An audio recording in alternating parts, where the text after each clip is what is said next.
سؤالي لك، تريد هسه اختك وامك لو ناخذهم احنا؟ يا لا تخابر بعد. يلا هاي تخابر، اذا تخابر بعد. يلا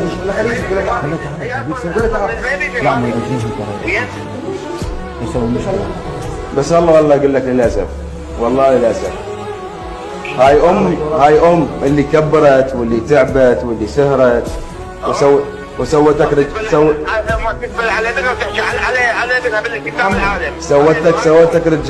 سوتك رجال قدام الناس. على العموم بس اقول لك الله يوفقك، وراح اشوف هذا الموضوع في اولادك. شو ما قلت يا الهي؟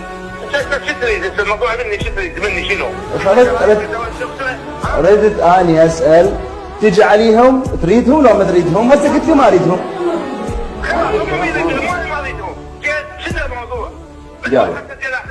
يلا روح، يلا باي باي باي باي باي باي. قلت لك التعب والله للاسف التعب روحك والله للاسف.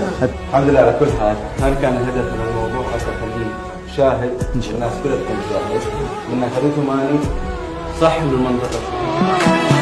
ام الجنه، ام الشمعه، ام نبض وكل حياه.